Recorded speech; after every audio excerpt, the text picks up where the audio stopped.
Akşamınız hayırlı, hormatly illeşler. Sapara hoş geldiniz. Salam Kemine. İyileşler. Selamun aleyküm. Buyur Kemine.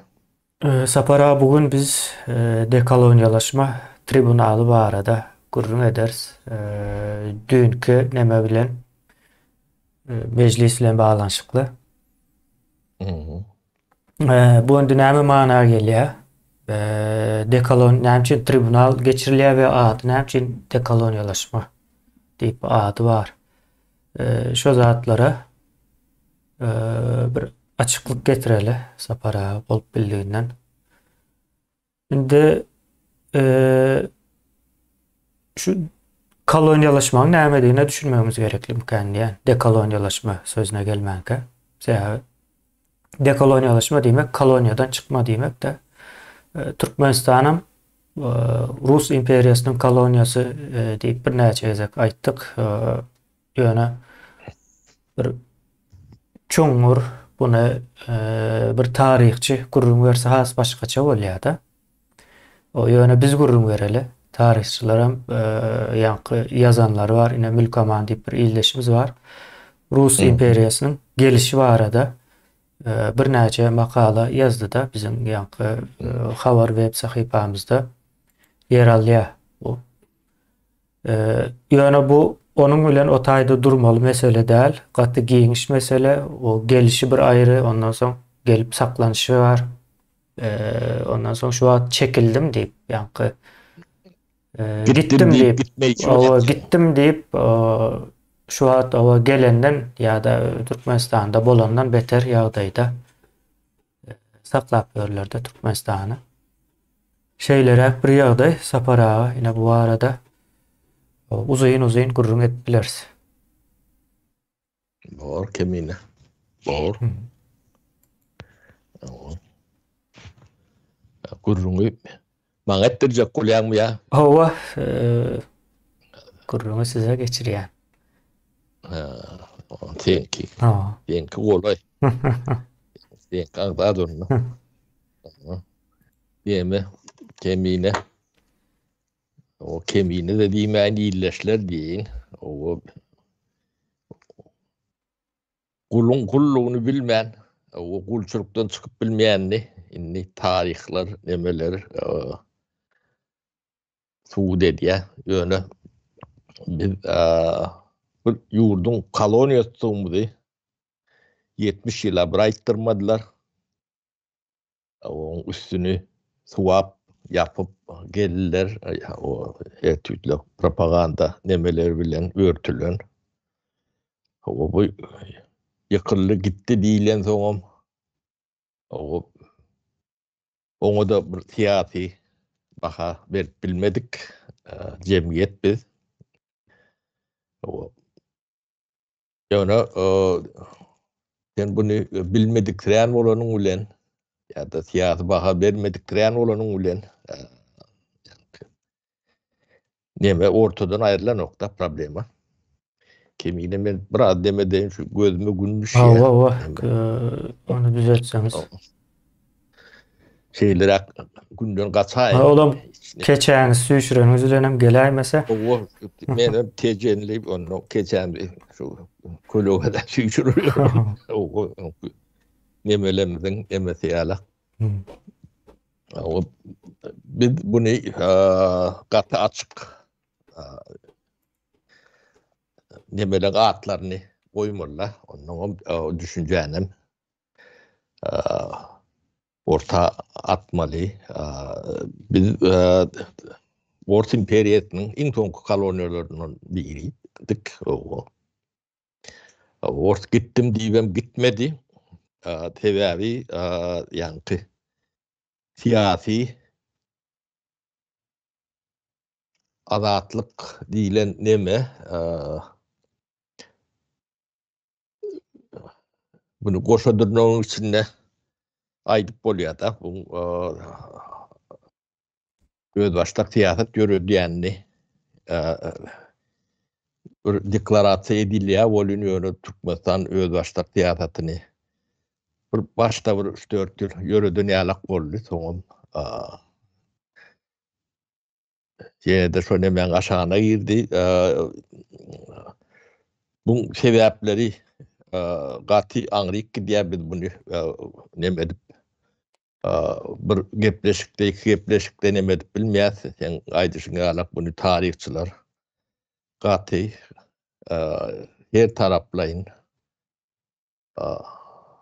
gururunu etmeli, özüm kayan etmeli, düyüpletmeli. Yani Türkmenistan şon emani etmeyen millet nemetinem yitirme hopunu gelip durdu da şu at. O Türkmenistan biz teritoriyamız belli de değil mi? Şonu bir sayı sebep bilen umumu akımın içinde teritoriyamız Birleşen Milletler Kuruması'nda kesitlendi. Yani bu içeriği mazmunu önkütünden elbet olmasa kovu olmadı. Halkın yağdayını görüp görsünüz. O halk yurdu terk ediyor. Öyle gati ulu möçvörde terk ediyor. Bunu saklayacağım ol saklap bilen oklar. Atlayaraklı. Adamları pasport vermeyen, demetmeyen saklayacak oluyorlar. Onu o da başardan o. Yurdun 60-70% yurdu terk etti. O halına metecek. Bu sebeplerine hiç kim iğnesi gelen ok. Onun büyük sebepler var. Son korkudu. Son cahillik. Bilen korku. Bile nemetti. İdinden gariplik geldi.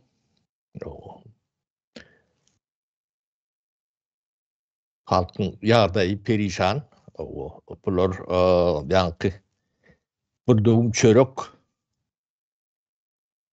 o adamın alada sol ödem katı aylığa işlemedi gidiyor 20. atır bolon ton şeydedir de maskalasından çağasından geçen illeşlemez katı kendine. Çağların geleceğini alada etmenemediğinden katı uzakta iyileşlemez katken. Bu giden bir ulu tragediyada.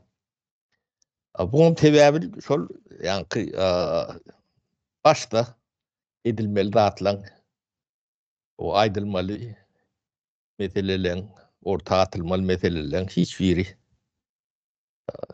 edilmeyen son şeyle oluyor da bu zatlar. Onun için ne meclise karar alırlar. Biz ilk olarak devletin kolonyası tutmadı. Onu yok siyasetçiler ya da şu at siyasetçiler diyelim. Siyasetçi deyip bolyan olsa bunlara devam edileceği hem katı neme soru alamatta şu atları hiç değil. Ne dile getirip biliyorlar, ne gündeme çıkarıp biliyorlar. Bunun hükümet diyenlemelerim katı gittikçe pete düşüyor da. Bunun etkeri diyenem şunlarlık alım muhallim ya yeni şoňa meňdeş nemelerem şolar ýalap. Hemmeti ýanky Berdi Muhammedowlar ýalak urundaky adamlar prezident bolmasy ýalak generalam şonalak. Generalam urundy ýani bir babarap o ýigidiniň o sultan derejetindäki funksiýasyndaky bir prezident ady bilen o yurdu dolandırýarmy?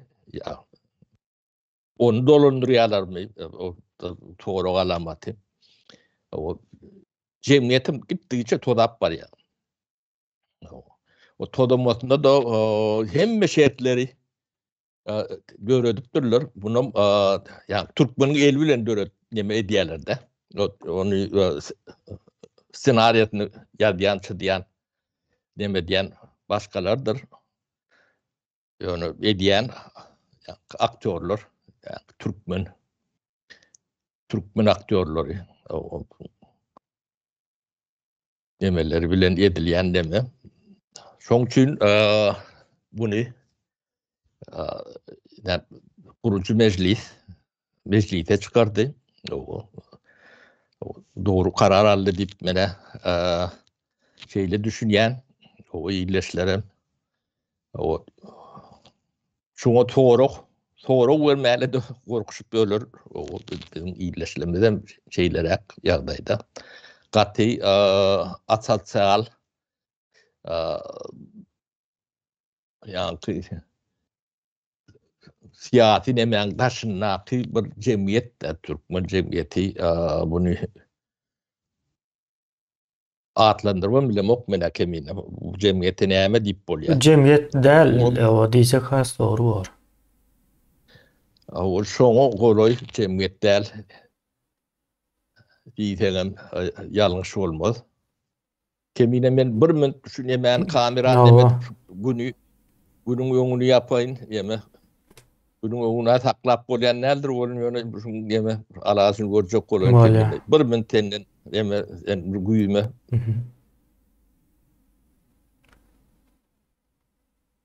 Hova sapara yankı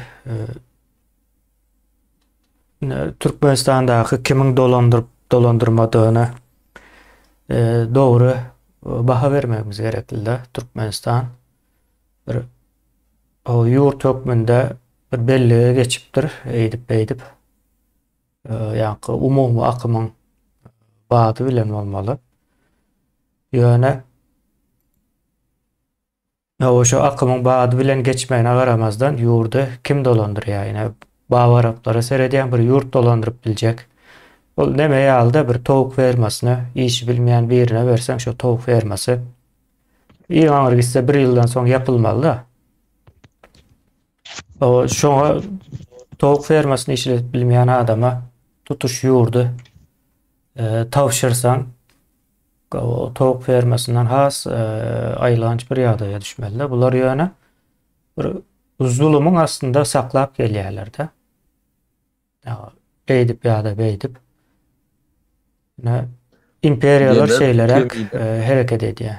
o niýeme kemine ine halk diýilen toplum watan diýilen sözüň manysy şo watandaşyň Türkmen watandaşyň her biri edil yani Bawa Araply iddialak Türkmenistan ýurdunyň topragynyň bir yani hissedary şoň eýeti yani ýurduň eýeti. Bunu hemme dokumentlerde, hemme düşüncelerde aýdylýanlar bu dünýäň hemme ýerinde de şeýledir. Bir ýurduň eýeti halk bolýandyr. Bir Niýazow ýa bir Berdimuhammedow ýa bir başga biri eýeti bolup bilýänler. Şu wagt halk hiç tadyň eýeti däl. Ne topragynyň eýeti, ne ödüniň, malynyň, mülküniň eýeti, ne iş ýeriniň eýeti.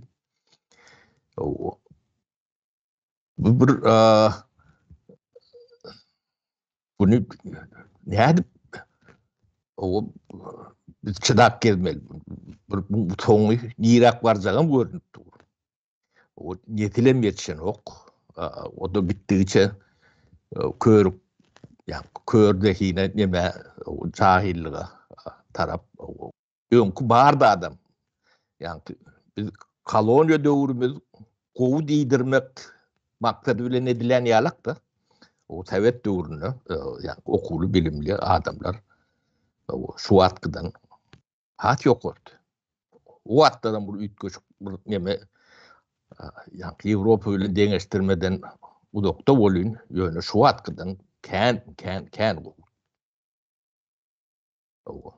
Indi Türkmen halkyny öýdi baýdagyny alyp, biz öňkü koloniýamyza döwletimiz gelýär diýdirjek bolýan näme proýekti meň diýdi şu wagtda näme Türkmenistan ýa-da.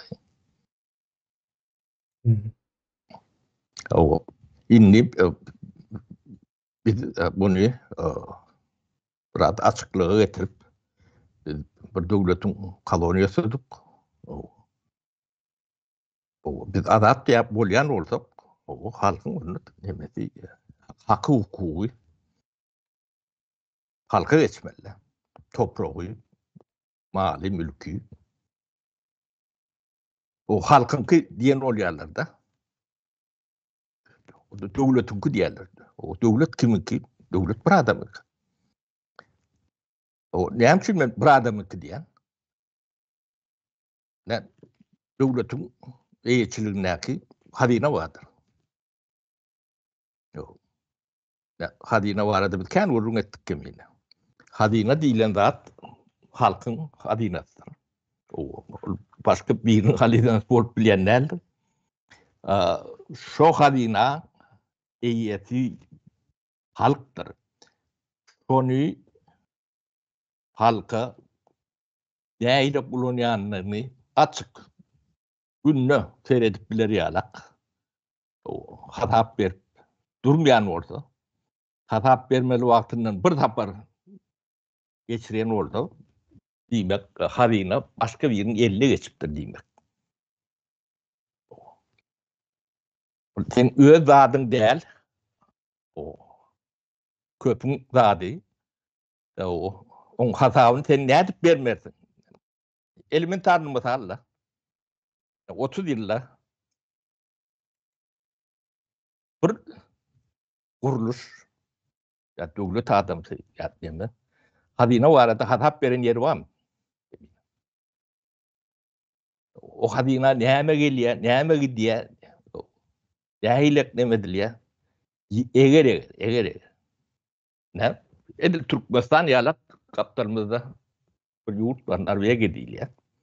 Norwegiýaň hemme zady Türkmenistan bilen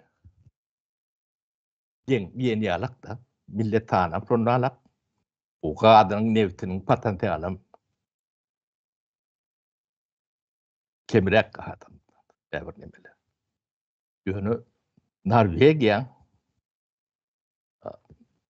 1 trilyondan agyp duran hazinatyna newtden gadan gelen pullar. O da işläp dur. O hatawyny islenlik Norweg knopkany basyp günne görüp bilýär. Saatlaryň şo taýda näçe pul gelýär, näçe gidýär.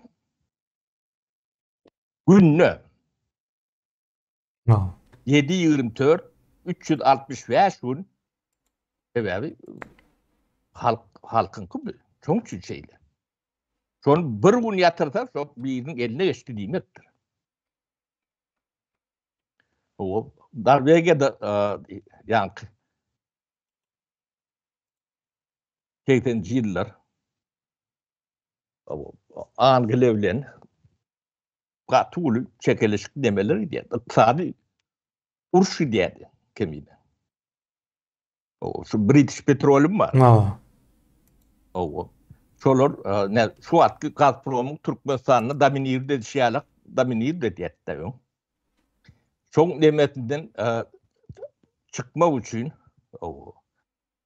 Norwegiýa 4-5 ýyl iqtisady Anglia bilen iqtisady uruş nemetinde ýagdaýynda.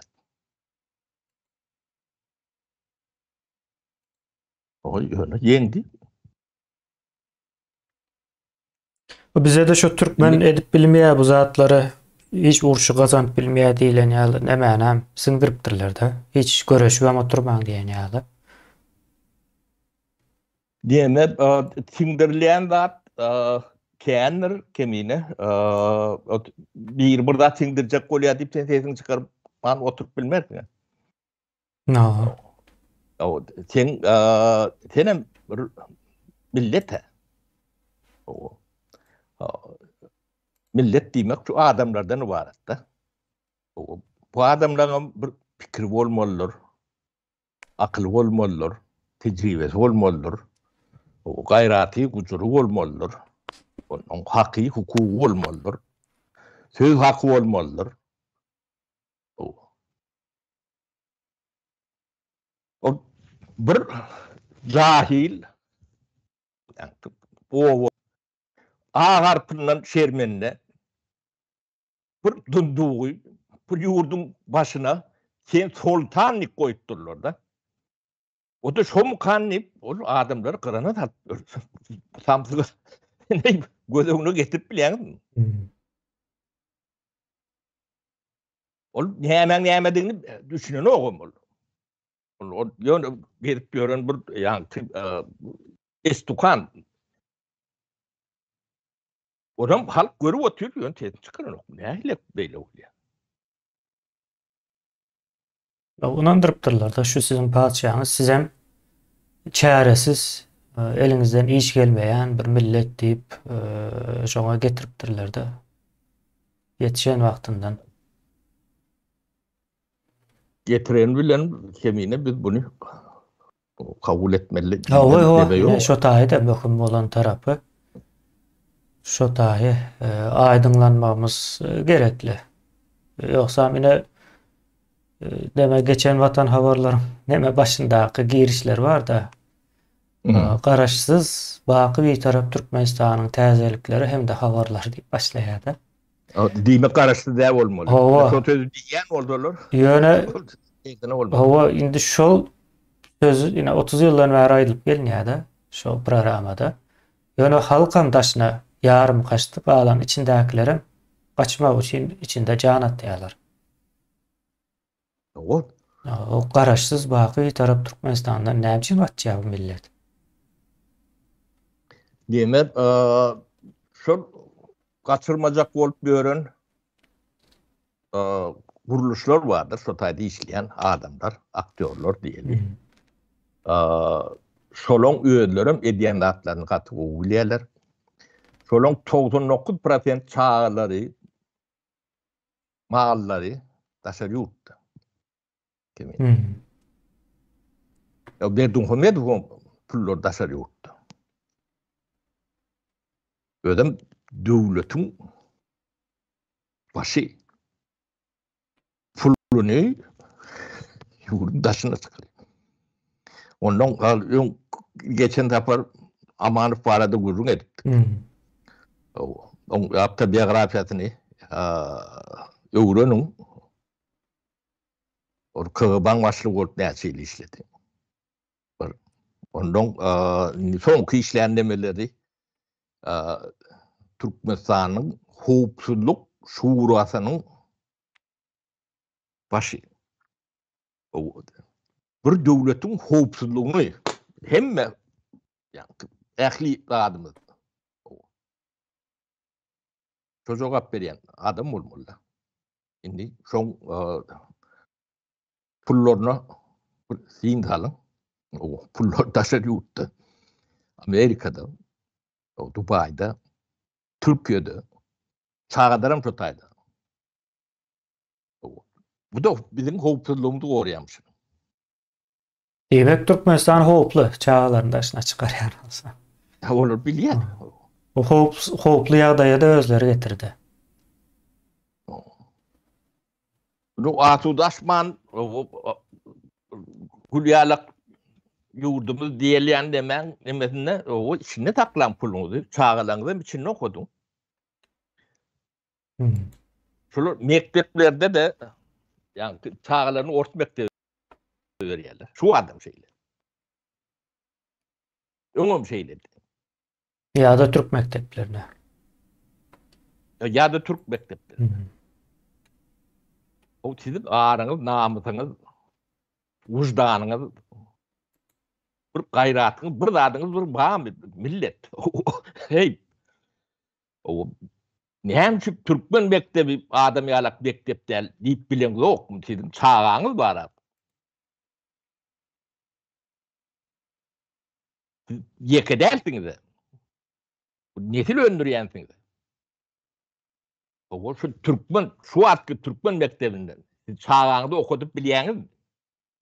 O taýdan bilim alyp bilýän şu çağa. Yani üniversitetlerde ne şu taýda bilim mep bolýan. Ýok. Özüňiz gowy bilýän. Bu zatlara adamlar sesini çıkarmadık bolýar.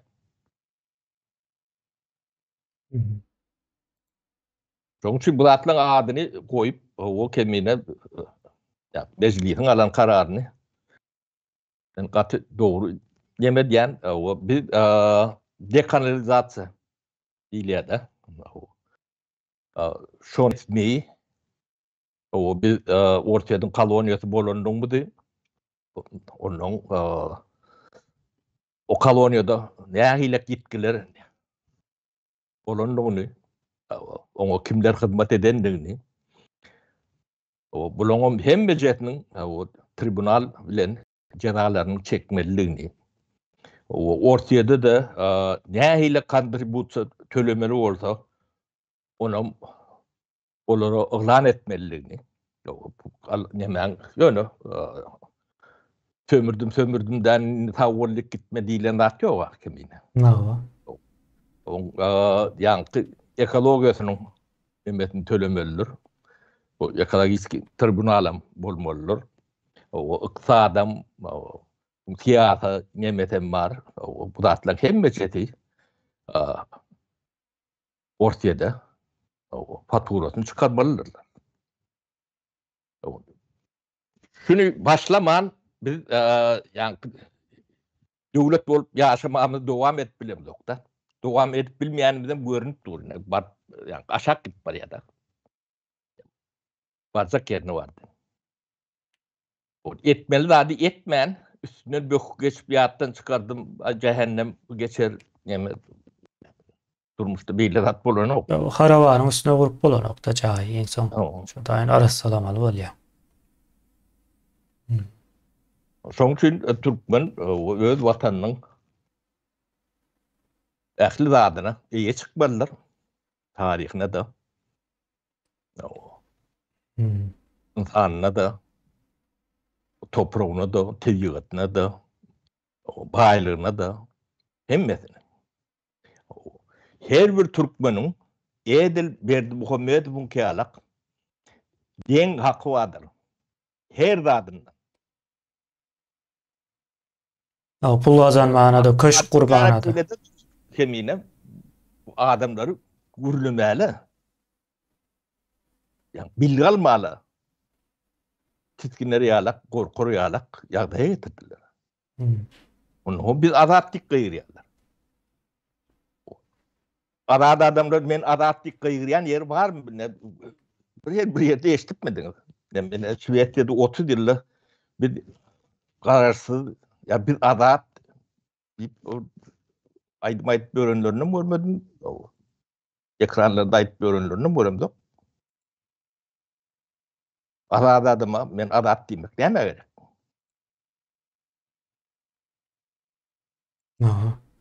Indi sapara siz bir näme geldiňiz, indi şoňa açyklyk getireli. Koloniýalaşma näme? Ondan soň dekoloniýalaşma tribunalynyň gelip çykyşyna biraz girdiňiz de, ýöne muny bir näme oturup, men biraz gurrun bereyim. 1 minutda. Ine koloniýalaşma bolanda bir imperiýa gelýär, ýurdu basyp alýar güýç bilen. Ýöne muny tarih kitaplary güýç bilen basyp aldyk diýip ýazmaýarlar. Şu basyp alan milletlere başgaça öwredýär. Ine siz bizi çağırdyňyz, biz geldik siz halas etmäne diýe. Ine türkmenler öz arasynda ılalaşmaýan ekeni, bir-birini kırıp ýöreken, şonuň üçin gelip ılalaşdyryp berdik diýe, ýa-da ýa tuwaletiniz ýokdy, tuwalet gurup berdik diýilen ýaly öz nemelerine, narrativlerini, ýani öz versiýalaryny da orta oklaýarlar. Soň şonu öwredýärler tarih kitaplarda, ýani Rus milletine arkada diýip geldiler de, Sovet döwründe de, hatta Sovet döwründäki gimn bardyr. Türkmenistan Respublikasynyň gimni diýip geçýär-de. Şo taýda o Rus milleti arkadağımızdır diýýär-de. Ine arkadağı sözüniň öňden bäri gelip çykýan ýeri şo taýlarda ýatyrdy. Ýöne hakyky taryhy sereden wagtym indi ortalama alaly 1865-nji ýyldan başlap uruş başlaýar. Türkmenler bilen Ruslaryň arasynda gönümel uruşlar başlaýar. 1865 ýani 19-njy asyr. Bu uruş haçan gutarýar 1938-nji ýylda. Ýani bir asyra ýakynrak bir wagt dowam eden uruş bar bu taýda. 60 ýyllap. O uruş barada da hiç tat yok. Yok, Türkmenlerde yok. Yani Orusların özlerinde var. Yine aýtdym hem Ülkeman ildeşimizin yazan nemesi şu Orusların öz çeşmelerinden verilen maglumatlarda ya da beýleki kitaplary demetdik biz. Ortağa koyduk da. Yine şu taýdan okan wagty topraklary nädip basyp alypdyr. Kimlere nähili zulümler edilipdir. Haýsy owalary tutuşlugy bilen bombalap, eksperiment geçiripdirler. Tutuş bir samolyot yasayalar. O padşah dövründe. Samolyot yasayalar, soň şu samolyotun güýçini görmek üçin gelip bir Türkmen owasyny bombalap ýok. Näme diýýärdi? Anan bilýäňizmi? O owanyň ady nämeti? Bir zat takırtı. Şonuň ýaly bir ady bardy. Öňki çykyşlarda aýdypdy onu. Şey edip gelipdir aslında gelişi şol yani koloniyalaştırmak demek kanlı güçlü gelinyandır. Hiç kim o gel ulalaştık deyip kol çekişip şertname bağlanışıp koloniya başlayan yeri yok tarihte. Ve bular şehittiler. İndem izin devam ettirip gelýärler. Yine Sovet rejimi düğünden yanlış da Orusların imperiýasyna gabat gelmeyen bir ideologiýaty. Onu özlerem boynuna alýarlar welin ýöne.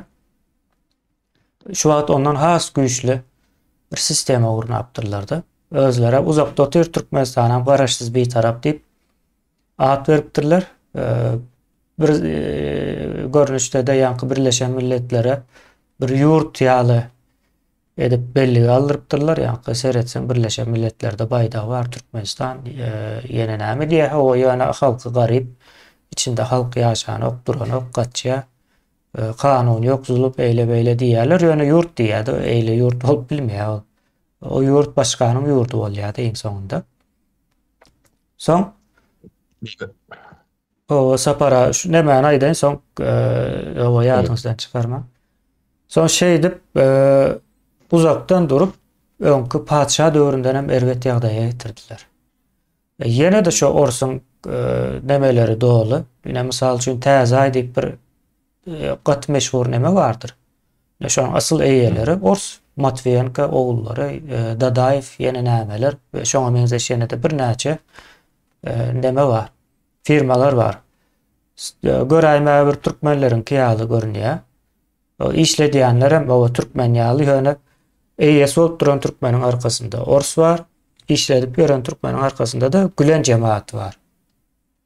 Näşol Türkmenistandaky nemeler bu koloniyalaştırma däl de nämeýne? Näme kemine Türkmen näme üçin bunu aýdyp bilen ok.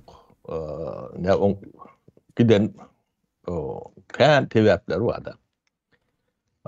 Bu aýdyp bilmezlik ýeke bizden näl Orsiýadyň içi duruşuna Türkmenistan ýaly koloniýadan doğrulur. O ähli Kavkaz, Demirgazyk ýurtlar nemeler bardyr. Yakutlar vardır, Evekler vardır, Tugalar vardır, Buryatlar vardır. 20 kanak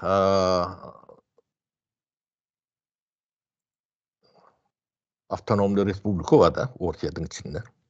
Şoň biri RSFSR Orsiýada. Galan 21'i koloniýa.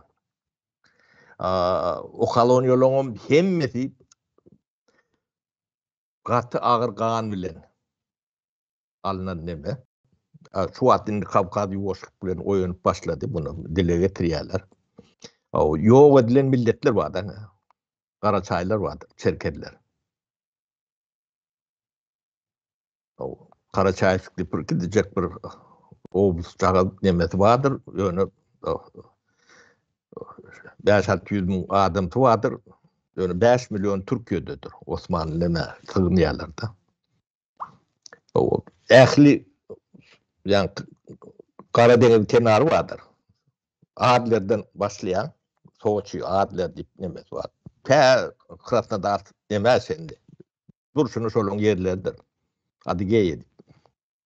Onu şu adam bölüp 3-4 nemettirler de. O şol köyünü tarih kaytalanmasın demetmesin deme diyorlar da. Ben o tayda kulluk eden son köçörüne kendim belette. O kil o tayda ten siyahat ettik. Halkı bilenem iç içe tarihlerini kendini. Onun bunlar basıp alıp yemeden yerlerine köçelerin adına ödemelerini koyuyorlar. Kepasyolukluğun adına. Yani Lazarus tip pasyoluk neme vardır. Şehircik vardır. Koçun beri yanına. Lazarus diyenler. Lazarus bir admiral. Şu tane kıran yemeden o yadigarlık koyup köçelerin adı, şehrin adı. Beyleki nemelerim nemedir. Yani yonkü nemelerine seyretsen ağaçları üç köşktür. Tuhapsı. Orta adım. Aşağı diye. Ağaçtan bir şey oraya laf orta. Mağrı diye.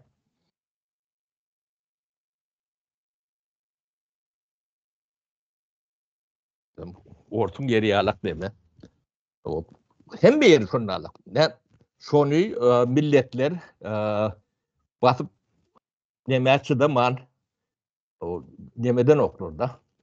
Yani korkuy katı güçlü olmalı. Gündeme çıkarıp bilen okur. Yani Çeçenler evet Nemet yıkılanda Nemet başladılar. Neyle kırgınçılığa Nemettiler.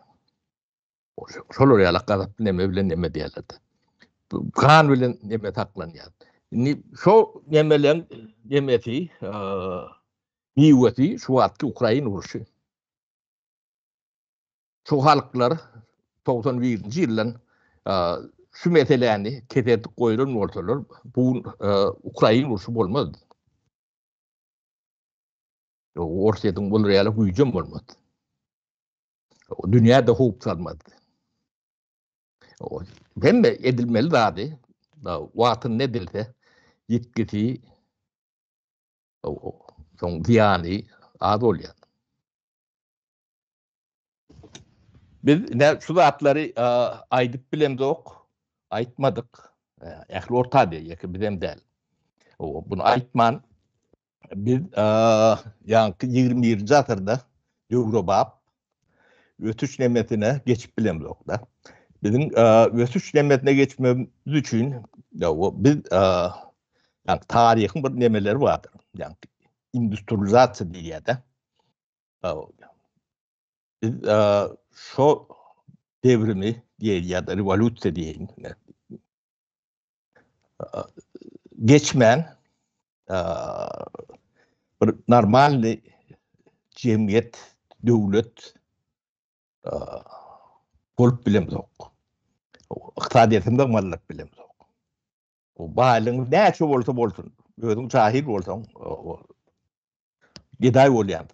O endüstriyalizasyon geçme için sen ilk olarak yani, alımını, bilimini dikiltmeli. O da bunun işi değil. O bizim canımızın yan yeri, hem şu Türkmen, bizim mekteplerimiz o derecede değilen sonra ortaya çıkan nokta. Demek biz gedaylığımızı, gariplığımızı özümüz kabul ettik. Onu geçecek değildi bu oluyor da. Sen yani, altyapıyı düzeltmeyen, alım bilim, hüner, bilgi nimetini kadrini yetiştirmeyen endüstriyel zaten ne bir kişi. O da bir yılla geçilen neme derdi. Avrupa endüstri zaten 300 yılla geçti. İn kıyıska geçen ne yani Yužny Koreya, Xitay 70 yılla. O da yani adattan aşağı tiyillik nemet bolýar da. O Xitay'ın en tak doğru geçti. Foro alamak sebebi bazı iqtisadiýatyny geçen ok demedinde o nirekçe belli değil. Nemen yol çatırının arasında duda yidine gaytjak mı ya da öňe gitjek mi diýilen alak nemen. O biz şop demeli geçmen yani Türkmenistan'da owu hojalyk bilen siz yaşap bilmeyen indinagra hatam meter sebebi suğundan yok, bilgiğinden yok. O dünyada hiçbir owu hojalyk nemeti bilen konkurerde derýalak ýagdaýyňyz yok. O daş atyrynyň döwründe ulanylýan teknologiýa bilen owu hojalyk görýän o da size diňe delellen başga getirýän zat yok. Hemen tebigatyň o yaşama diýalak ýagdaýa getirdi. Şu wagt Türkmenistanda ol ekrançylykda beýlede dursun. Agy suwuňyz ýok. İçeri suw ýokdur Türkmenistanda. Görün zady içip 35 ýaşynda ölüp görmek. Bir başga agy suw diýilen arasy suw bolmalydyr. O saglyga zelel bermeýän. Şu da ýok. Babarapda bab bolmagy mümkin. Yani Türkmenistan bu kiçik babarap boldy. Onu bu da bir geň zat. Ya gerekli bu babarawy ya Türkmenistanyň hatarынан o çıkarmaly bolsa çıkaraýmaly kemine. Bular beýlik demet bolsa ýok. Türkmen hatarından ya biz Türkmenlikden çıkmaly. Ya babarapları o Türkmenlikden çıkarmaly. Gerek bolsa tekelikden hem bular geçip bolsun onu.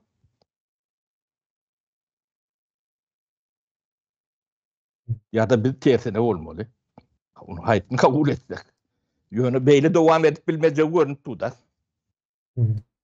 Indi sapar aýyna şu aýdan ýeriňiz dekoloniýalaşma ýerine gabat gelýär-de.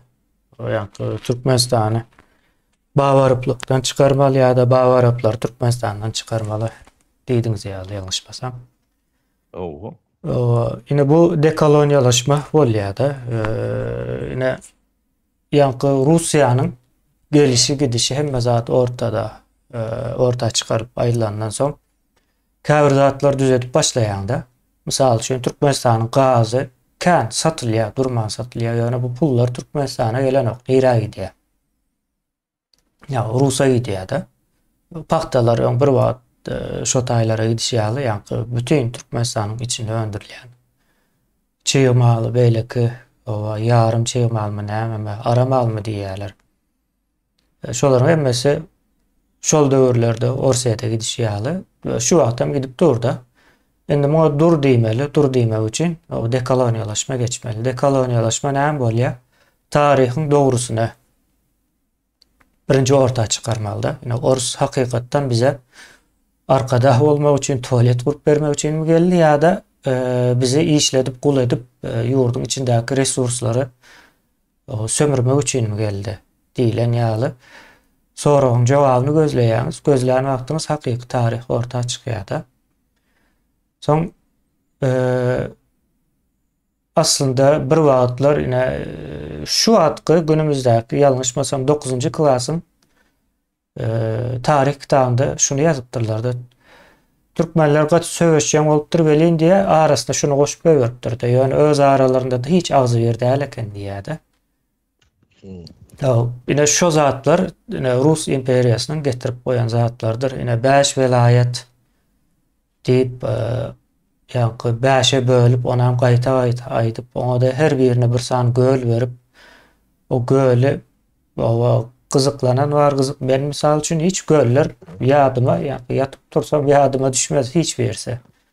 Yok, Yani, göl bilmek, nemetmek bor, o bir deme zaten değil, o gıdıklansan gölüňe bilersin, öyle Türk'ten o siyasin berilecek bir 5 yağday listenin değil de. wagtda değil, 5 göllerin bu varat değil, bu nemede. Oo. Onu yankı böl edalet değil ya da. Hmm. Onu soňky nemede hasam nemetdiler. Ne soňky 30 ýylda bu jurkun çıkarttılar. Bizim döwrümizde olar ýalaklat ýokdy. Hmm. Şu wagt pazarlap demedi ya. O sapara umuman hiç bir yurtda o 5 tane velayetimiz ya da pelança velayetimiz var deyip övünüp onu gaýta aydyp beren ýeri ýok da. Bularyň demese şol ýurdy bölek büçek edip bir ara gelmez ýaly Ors imperiýasy gelen wagty ol owany butaýy göçürüp beýlek owany başga ýere göçürüp bir-birine garşdyryp nebetdiler de demografiýa. O katken o demografik göçe edilen O şeydi bizde yalan se o taýda O katken. wagt gazanýarda. Şu onu olowan bu taýy göçürüp beýleken başga ýere göçüren wagtda Rus imperiýasy güç ýa-ni şu taýy yerleşmäne, kökurmana wagt gazanýar.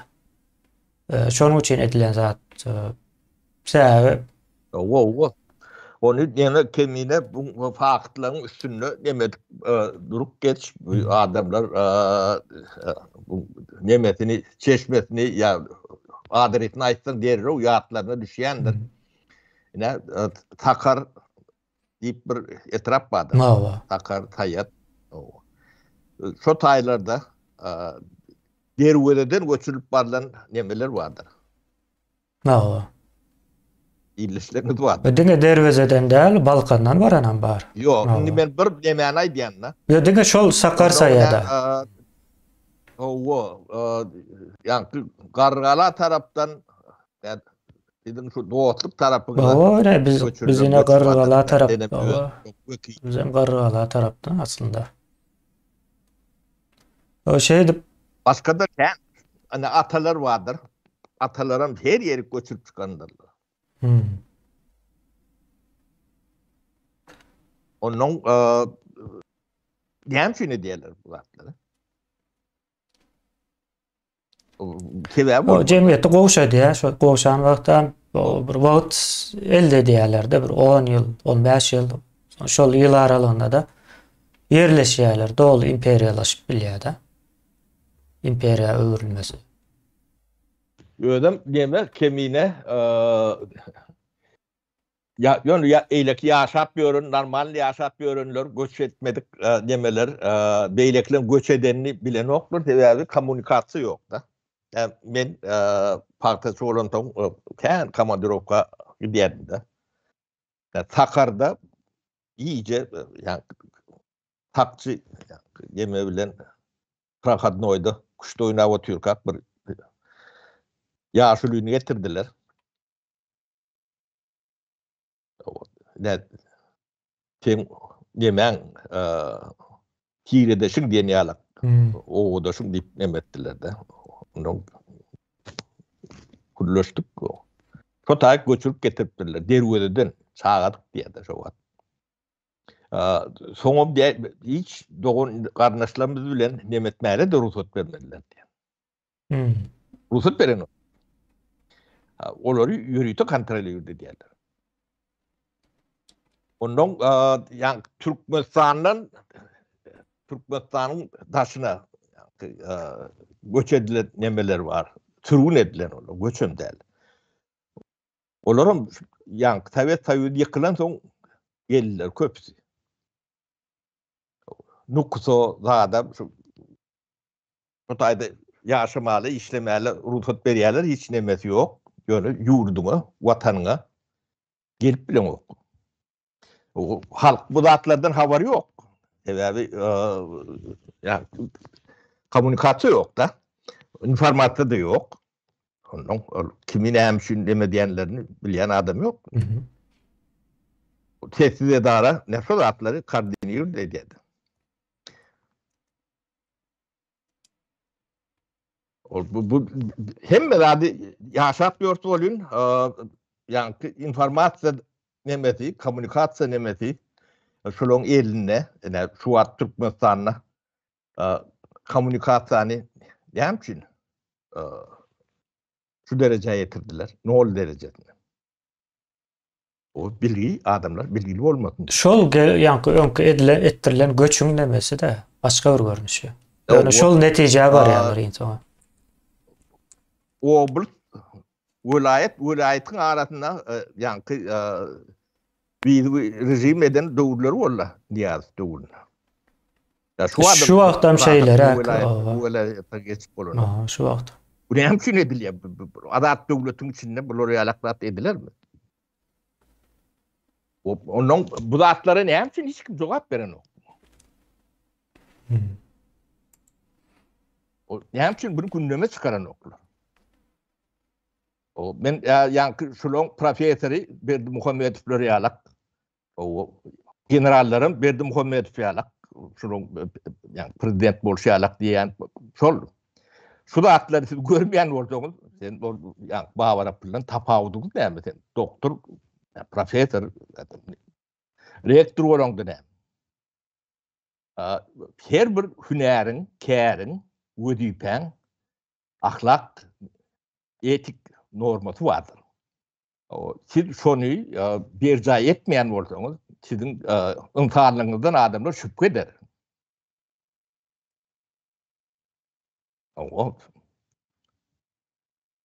Sizi yani halkın dönük demeli de hakkı vardır.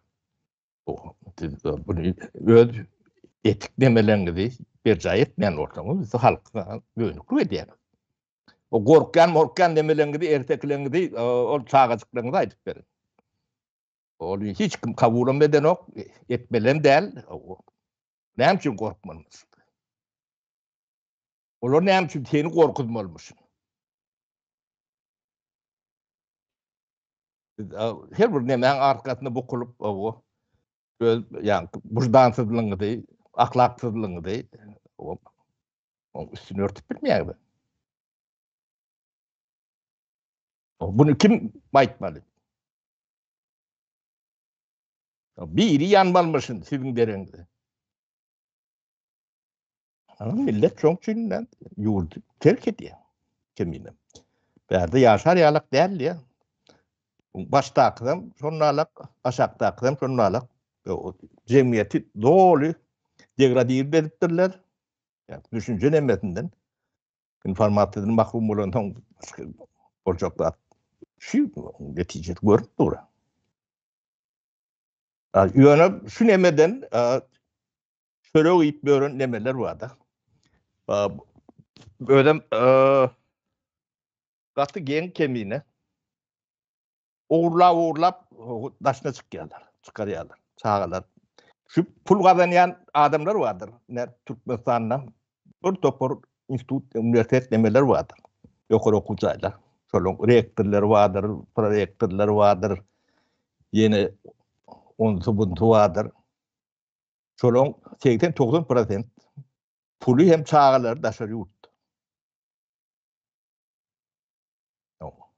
Miyiki şu zatlar için kızıklanıp öte.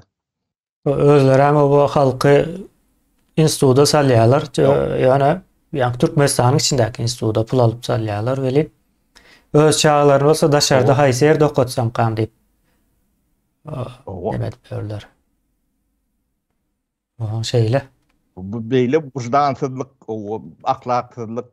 Demek bilye o tayda okuyor. Yok atık oğul yerler. Bunu yani bunlar halk bile yok.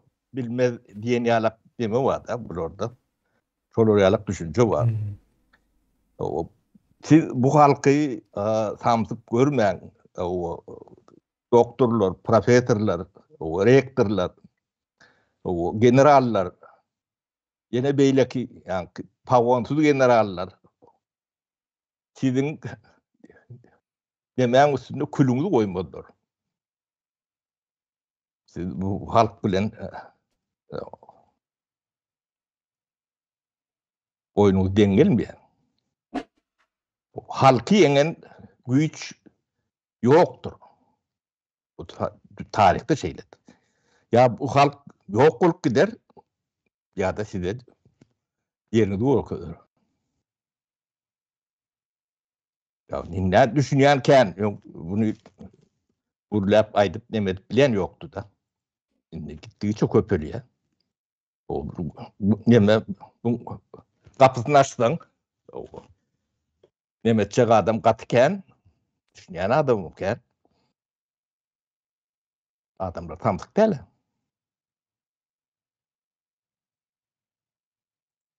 Hı hı. Son yine sapara yine buna aittik o dekolonyalaşma demek şu kolonyadan çıkmak da kolonyanı ortadan ayırmak. Dilen manini veriyor. Indi kolonyanı ortadan ayırmak için belli bir prosesten geçmemiz gerekli de Türkmen yani yurt olup. Şunun için geçirilecek tribunal var. O tribunalın adı dekolonyalaşma tribunalı. Yani bizim ahli şu vaxtki problemlarımızın hemmesi bizim Rusiyanın kolonyası bolmağımız. Indi şu tribunal arkalı biz Rusiyanın kolonyasından dekolonyalaşacağız. Yani çıkıyaz kolonyasından deyilen manayını veriyor da. Yani bu tribunalda ne hilnemeler olacak? Yine şu mecliste gurrun gidendir yani ölüm cezası naçelle gitme yağdayı varsa ya ona en son suud karar veriyor da edenlemeleri. Yani objektivleri belli, sebepleri belli olacak. Yani haziran belli yani o tayda sözlü yüzüne aydım. Demedilmeli de proses şeylere oluyor. O tayda yine Türkmenistan'ın kolonya olup devam etmeline sebep olup duran adamlar suud edilecek o kafirlerine, ölüm cezası kafirlerine, ömürlük kafirlerine yine de başka ve beren ziyanları şoňa benzeş zatlara işin içine koşulup ağır cezalar verilmeli. Yani bu tribunala diňe şu jogapkar hökmünde yani baş wezipede, ýokary wezipedäkiler çekiljek de onun aşağındakylara o illüstrasiýa garaşýar. İllüstrasiýa eýe yani täze Türkmenistan döwründe amalaşjakda. Yani täze Türkmenistany hop salyp biljek adamlaryň hemmesi elekden geçirilmeli, soň beren ziyanlara töledilmeli. Pul görnüşinde. Şeylere bir ýagdaý. Benim kemine yani Türkmenin bir öz bolşlur häsiýeti diýelmi. Ya kılık häsiýeti diýelmi. Bu hiç demeti yani konkretne aýdarýalak adyny tapamokda. Yani gürlenmese hiç zat bilinmez diýeli. O adamlar yani pikireme diýen nädir diýeden, näme diýen bolsa geçer durur diýen. Ýöne beýle däle. 30 ýyl geçdi de. Bir adam çıkıp gürläp başlatdy. Sizin näme diňizem aýtdy. Ne bu adamlar bir däl yüzlerçe bolar, müňlerçe bolar. Sebäbi bu adamlar yani watanyň nämedigine düşünýän adamlar. Bu watana yani gerek bolsa näme etmeli bolsa etmeliligine düşünýän adamlar. O watan diýilen zady diňe yani soýup soğurup onu daşına çıkarıp o daşarda keyip çekip ýaşar diýilen nemäňidi bu millet puja çıkarýar. Bular öwrenşipdirler kendine yani Dine almalı diýdi. Hı hı. Ýöne biz jemgyýetimize näme hissat bermeliler diýär. Gazanýanlarym şeýle O biz bir gazanýar. ýeli o halkan pelany diýsin diýýärdi. Yani talgyt töläp beren adamym ýokdur. Talgyt tölemeli ýene näme ýokdur. Ama şu döwlete bir zat bolsun diýen adamym ýokdur. O bolsun etjek bolýanym ýokdur. Yani bolsun etmeli diýip wedipe boýlan adamlar bardyr, wedipe berilen. Şolaram bolsun diýenler. Bir zat etjek boldy öňüne böwet bolýandyr. Bu taýyny diňe toýmaly diýdi. Toýmaly, soňa bäm boldy, görübermeli. Mawa. O düzedeli ise kan o yani bize bir zat var mı diye de sen vermeli. Değil mi? Bunu biri etmeli. Kim etmeli? Mawa. O temin etmeli bir şey. O. Yani adamlık düşüncesem şeylere. Bu da yeme öndürmeyen nemelen fikirleri şeyle işleyen eken yani aklı öyle düşünüyor. O yeke Türkmenistan yani endüstriyel demeye geçmedik devletlerin milletlerinin fikirleri bendeşerek kemine. Yönü almalı ya da bir taraflayın. Yani sistemini pilliyle. Bir tarafı üfleyen kova gidiyor yine gayda nokta. Şurnalak demeleri var. Biz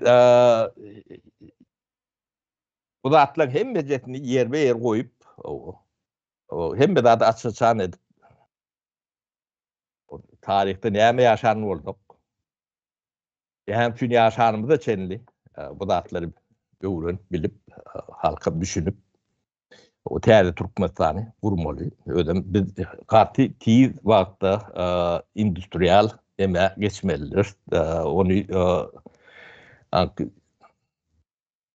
Karaylar, Xitaylar 70 yılda geçen oldu. Biz 15-20 yılın içinde geçmek mecburiyetinden. Onun için gününe yitiren tağadın iyi de 5 yıl, 10 yıl iyi de tepkin yemen oluyordu. Onun için bu da atları bolluğuca vakit yeme tiyir etmeli. Aygıtlı hareketler bilen etmeliler. Gerek olsa o dünyanı yakmadan olsa yakmalı. Yani yurdu şu nemeden boşaltmalı. Yani Türkmenistan boşaltı ekli orta diye boşalt gidiyor. Kavkaz boşalt gidiyor. Yani şu dekolonizasyon emeti bir yerde ornaştı. Amalı oldu.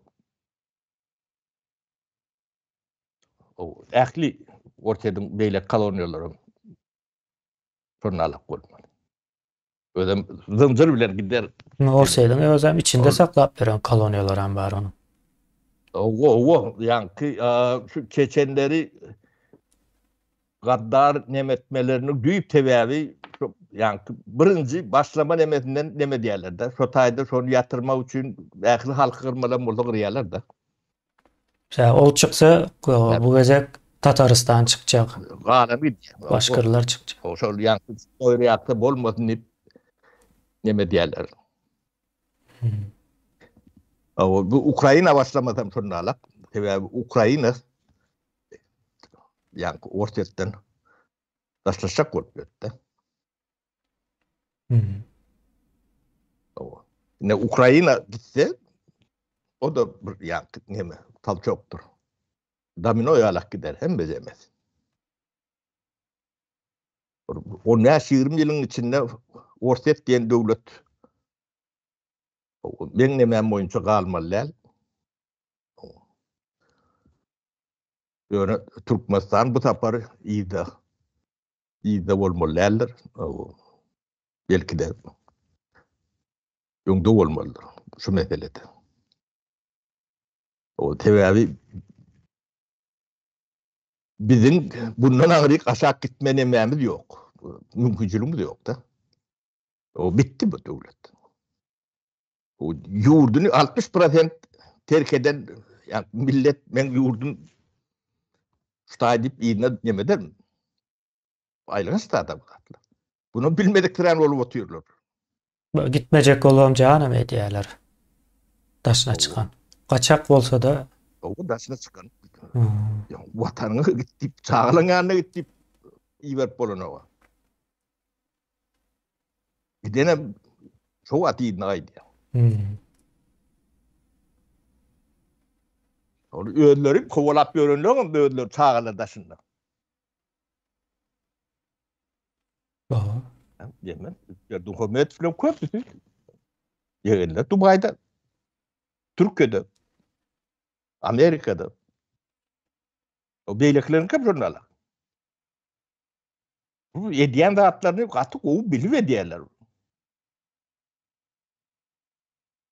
O neticesinde hem olacağını biliyorlar.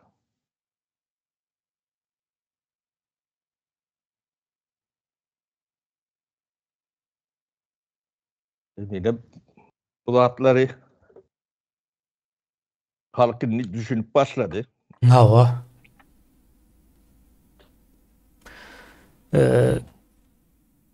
Şol öňüne aljak bolup neme alada barna ediýärler welin ýanky inde ben YouTube kanaly seredýände son 4 ýylyň nemesi. 18 milyon görülme var. Agza bolman görýänleriň sany şu wagt 68'e 68'i görkezýärde. 68 prosenti yani %68'i agza bolman görýär. Ondan soň offline görýänler var. Offline görýänleriň biz sanyny izarlap bilemzok welin ýöne. Bir başkalarının içinde 4 Kan- görýärler Hawa. kendine. Erdinden emede Ýa yok. ullakan telewizorda Erdiler. görýänler bar ýa statistikaga girip seretseň näme indi ildeşlerimize şunu aýtjak bolýanda. Ola bu kulup ýeke özüm görýändirin diýip pikir etme. Bu taýda biz statistikany görüp görürs. O haýsy ýurtlarda näçe adam görýär, näçe wagt görýär. Bu zatlaryň hemmesini YouTube berýär. O ýöne şol näme bilenokda türkmen ýanky sesli aýdyp bilenok men şu zady görýän diýip. Indi geçen bir Yani bir yerine şüphelenir yalak edipdirler kemine. Buna yörüyüp ettiler. Bunu bizden çok başladılar.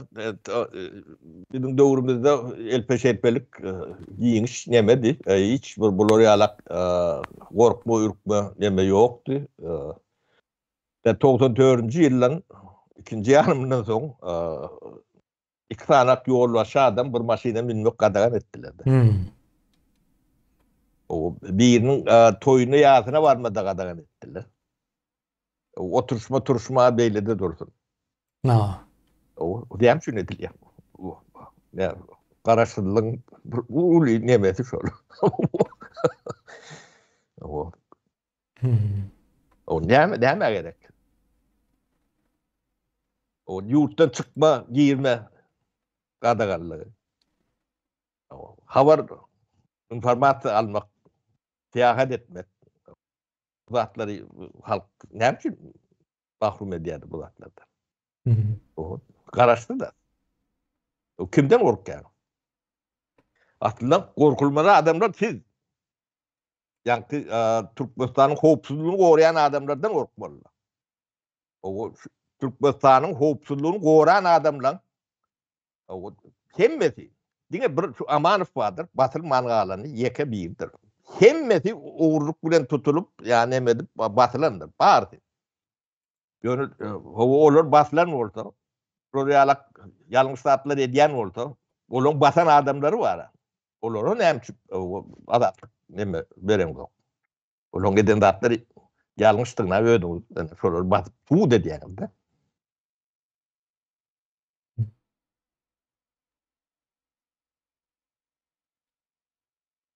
Türmeler näme üçin açmaly diýýän büyük sebäbi şol. Bir prokuroruňy mysal getirin, Atajanowa diýip prokuror. Nirede şol? Näme üçin basdylar? O telewizorda da hatda kän görkezlendirler. Oho. Oň basan adamlar bar. Ýa-da Muhammed Nazarov türmede öldü. Olaň tökmede atan demeden adamlar.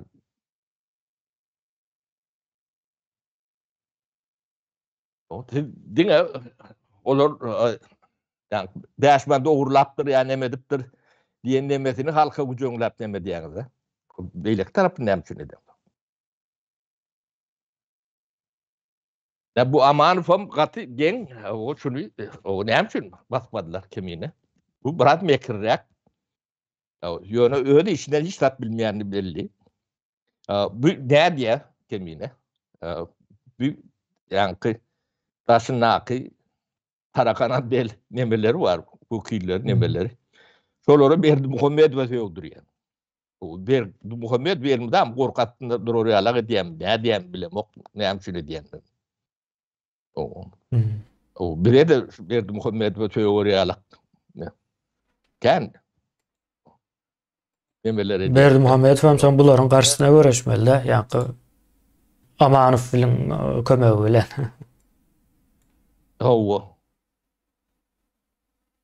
O tehdit edaran oyunları kän bular şol ýalak näme diýerlerdi?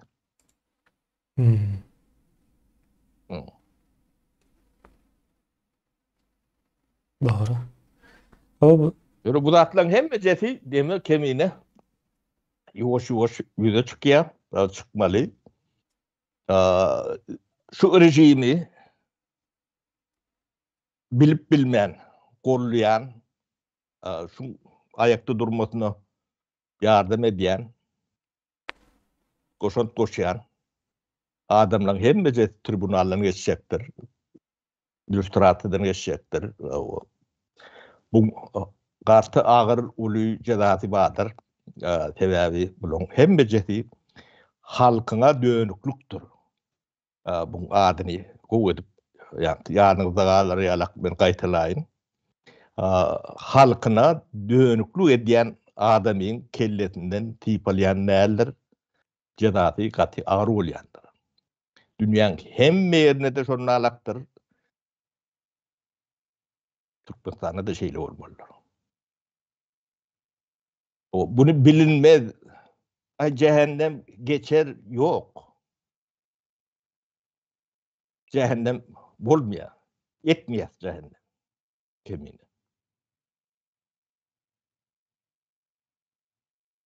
O sizin ähleden zadyň orta çykan. O bilmediklerini olup samsykyr tap görünlüğündem kän. Onu görýär. O bilýär. Bizim bilýän zadymyz gaty kän. Hemme zady aýdyn görümdi. Ýöne tapyňyzy, ýoluňyzy belli edin. Ya o tarapa ya bu tarapa. Aralykda näme ýok. Soň başlaşma näme etmeýär. Ýok, siz diňe alyp ýolup watan üçin hiç tat berjek gel. Göreşini de gatnaşjak gel. Soň taýyn bolany görüberýärse, daşyny toý edip görünürken kimini şey tanıt edip. Wa. O Amanowyň gaýdara ýakta bilen o türkler bilen tozdurup ber.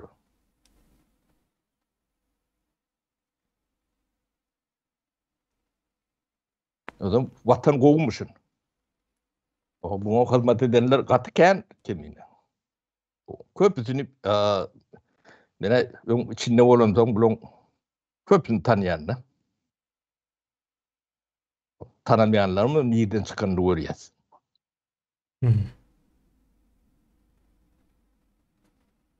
Onun için biraz wagty geldi. Geri geldi. Tiňe biýligini guşamaň. O ýurduňyz üçin, öz çağalaryňyň gelecegi üçin bu ýurda Her bir Türkmen eýe çykmalydyr. Soňam ýurdun eýesi bolmalydyňyz. O siz kyrada durup, o birini ettirip, soň bizem eýe, biziň hem hissemiz bar, ya hakymyz bar diýme nähile gorkym. O düýünden ýalňyş kabul edilip biljek bir ýagdaý däl. Ýöne köpüsi şey diýär, siz edbermeni bizem. Benim olmanda o şey diýärdi, bizem sizin tarapyňyzda diýär. Biz taraptar gözläp gören adamlara meňzeýäsmi? Hemme zady agy, garany bolşy alaýdy. Görse taraptar gözleýän adama meňzeýän ýerimiz ýokmu kaldy ýa? Onu başararlar, başarmadılar. O size yurt gerek gel. Emeň diýär-de. Birler başarmaly. Täpki siz başarmalylar. Şonuň ýanky logikasy boýunça näme etmeli, el almaly bolýar bu mesele näme soňa. Senine şey diýýärdiň. Ya da yine görüşün yılları belli. Yine şu yıllarda sen niye reddetin? Ya bizim tarafımızdan mıtın deyip soracağı adam yok o tayda. Yok deme. Bu art bulun yankı informasyonu yapması bilen hem zat yapılyandır ödüp demek bir samsıklık. Hem zat hata var ya. Yok kıyalak der ukatı antat hem zat aynı yalak.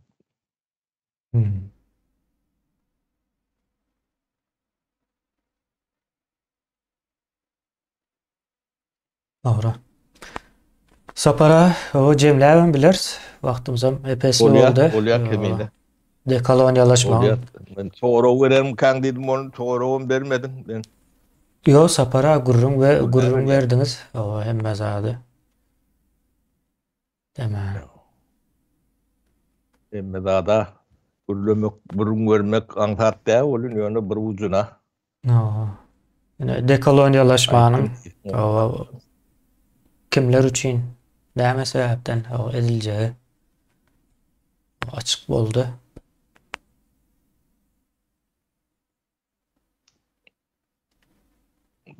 Olya kemine. O Cemle ayalıştaydı. İyileşler sağ olun, sağlıkta görüşelim. Sağ olun iyileşler.